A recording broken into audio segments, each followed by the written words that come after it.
Science का result आया है और हम जहां पर खड़े हैं वो 50 विलेजर संस्थान है और इन्हीं बच्चों ने जो कि गांव से आते हैं और इनकी स्थितियां और इनकी कहानियां अपने आप में इतनी इंटरेस्टिंग है कि आप सुनकर दंग रह जाओगे। लेकिन इन्हीं बच्चों ने किसी ने टॉप किया है तो किसी ने क्या कुछ कहा है। सबसे बड़ी बात है जो बच्चे ये कहते हैं कि हमें ट्यूशन करते हैं, ना तो ये बच्चे ट्यूशन गए आज दिन तक, सब कुछ सेल्फ स्टडी से किया और यहाँ पर पूरा का पूरा पैसा निःशुल्क पढ़ाया जाता है। किस तरीके की ये संस्थान है, इस संस्थान के बारे में हमने आपको पहले भी बताया, लेकिन आज एक बार फिर से बताएंगे। सबसे पहले उन बच्चों से बात करते हैं जिन बच्चों ने अभी अभी मुकाम हासिल किया। अच्छा, क्या नाम है आपका? नरेंद्र कुमार। कहाँ से हो, किस तरीके से यहाँ पहुँचे और किस तरीके की आपकी कहानी? सर मेरा गांव नई कमठाई है, सिणिद्री से बिलोंग करता हूँ। और टीचर थे, उन्होंने गाइडेंस किया, परिवार के सदस्य थे, उन्होंने मोटिवेट किया, तो उनकी वजह से ही मैं यहाँ तक पहुँच पाया हूँ। अच्छा, यहाँ किस तरीके से पढ़ाई होती है, क्या कुछ पैसा, कितना पैसा देना पड़ता है, क्या कुछ होता है? सर सब कुछ निःशुल्क है, किताबें वगैरह कपड़े सब निःशुल्क दिए जाते हैं।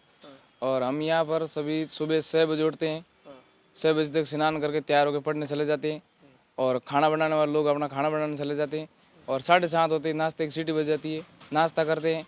और वापस हमारा 12 से 1:30 बजे तक सोने का टाइम होता है दोपहर को, तो 1.5 घंटे हम आराम करते हैं। बाद में दोपहर का नाश्ता बन जाता है, खाना खाते हैं। फिर शाम को 7 बजे खाना खाने का टाइम होता है, शाम को खाना खाते हैं। और फिर लास्ट 12 बजे तक पढ़ते हैं। 12 बजे के बाद भी कोई पढ़ना चाहता है तो पढ़ सकता है। अच्छा, आपने कितने परसेंट हासिल किए?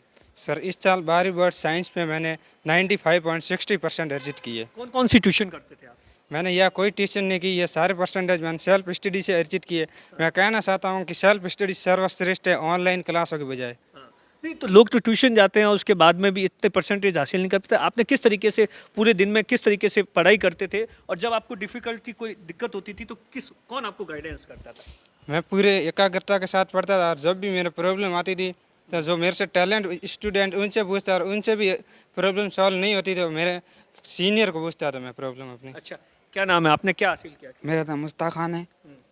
मैंने 95.6% हासिल किए इस बार। अच्छा, किस तरीके से यहाँ पर क्या कुछ कामकाज आप खुद करते थे इस दौरान या सिर्फ पढ़ाई पर फोकस करते थे? सर यहाँ पर जो भी काम होता है वो सभी स्वयं करते हैं। हाँ, और यहाँ सभी के डिपार्टमेंट सभी को दिए हुए हाँ। और सभी अपने डिपार्टमेंट में काम करते हैं। अच्छा, क्या नाम है आपका? सर मेरा नाम महादेव है। हाँ, किस तरीके से आपने कितने 12th में साइंस में कितने परसेंट किए? 12th साइंस में मेरे 95.80% है। हाँ, कितने घंटे मोबाइल यूज़ करते हो? मोबाइल यहाँ यूज़ करना मना है। अच्छा, मोबाइल है ही नहीं? नहीं, मोबाइल बात करने के लिए है और रविवार को बात करते हैं सभी। तो आपका कभी मन नहीं होता, आप जैसे तो युवा कभी इंस्टाग्राम पे फोटो लगाते हैं, वीडियो लगाते हैं, ये सब कुछ करते हैं, आपकी कभी ये इच्छा नहीं हुई? नहीं सर, नहीं सर। अच्छा, उन लोगों से क्या कहना चाहोगे? उनको कहना चाहूँगा कि वो देखते हैं तो उनके मतलब ज़्यादा मोबाइल के कारण आँखों भी खराब हो जाती हैं और पढ़ाई में कम टाइम दे पाते हैं। अच्छा, क्या नाम है? सर मेरा नाम रविचंद राम है। हाँ, कितने परसेंटेज बने? सर 96.60%। अच्छा, एक चीज़ बताओ, जो लोग ये कहते हैं कि साहब ट्यूशन के पैसे नहीं है इसलिए मैं इतना नंबर नहीं लगा है, उनके लिए क्या मैसेज है? सर उनके लिए मैं मैसेज देना चाहता हूँ, जो भी क्वेश्चन है वो एनसीईआरटी और सेल्फ स्टडी से और हासिल किया जा सकता है। अच्छा, क्या नाम है आपका? पुखराज। वगैरह जी, किस तरीके से यहाँ सुबह से शाम तक पढ़ाई करते हो और कुछ उसके साथ में क्या क्या कामकाज करना पड़ता है? हम सुबह जल्दी 6 बजे उठ जाते हैं, सभी स्नान कर तैयार हो जाते हैं। उसके बाद हम नाश्ते की सीटी 7 बजे बज जाती है। उसके बाद 12 बजे तक पढ़ाई करते हैं और 12 से 1:30 बजे तक हमारा मतलब विश्राम का टाइम होता है। उसके बाद हम वापस उठ के 5-7 बजे तक पढ़ाई करते हैं और हम स्वयं खाना बनाते हैं और खाना स्वयं बनाकर फिर बाद में 12 बजे तक पढ़ाई करते हैं। और मोबाइल है आपके पास? नहीं, बिल्कुल नहीं। तो कभी इच्छा नहीं होती मोबाइल यूज़ करने की? नहीं, ऐसा नहीं होती। हम सेल्फ स्टडी पढ़ाई करते हैं। घर वालों से कब बात होती है, कैसे बात होती है? 7 दिनों से बात होती है। तो यहाँ कोई फ़ोन वगैरह है? हाँ, एक छोटा फ़ोन है नोकिया। अच्छा, नोकिया का जो छोटा फ़ोन आता है वही फ़ोन है? हाँ। अच्छा, क्या नाम है आपका? और लाल। कहाँ से आते हो और यहाँ कैसे पहुँचे और किस तरीके से आप जहाँ से आते हो वहाँ पर एक बच्चे के लिए डॉक्टर बनना, ये सब कितना सपना होता है? सर मेरा गांव खट्टू है और मैं यहाँ मेरे टीचर ने मेरे को बताया था कि बेटा ठीक है, तेरी 10वीं ठीक ही हुई है तो तुम बाड़मेर चला जा, 50 विलेजर का फॉर्म भर ले और तेरे पिताजी दिव्यांग है वैसे ही कि तेरे तू और कुछ कर नहीं पाएगा और वहाँ जाकर पढ़ ले अच्छा कर। अब तो सपने साकार होंगे। हाँ सर। यहाँ आने के बाद में कितनी हिम्मत हुई और कितना कॉन्फिडेंस आया, इससे पहले क्या कुछ था?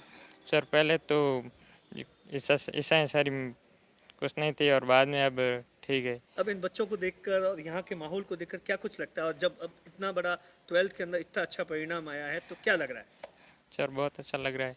अच्छा, डॉक्टर साहब हमारे साथ में हैं जो जिन्होंने इसी संस्थान की शुरुआत की थी, किन परिस्थितियों में की थी, आज ये संस्थान कहाँ पहुँच गई। डॉक्टर साहब सबसे पहले तो आपको बधाई, क्या कुछ इस बार का रिजल्ट रहा है। मैंने सुना है 95% से ऊपर 10 बच्चे। सर सबसे पहले सभी को नमस्कार और बच्चों को विशेष रूप से बधाई। कोरोना काल, मोबाइल से दूर, विपरीत परिस्थितियाँ, और ये वो बच्चे हैं सर जो सरकारी स्कूल से 10वीं पास है।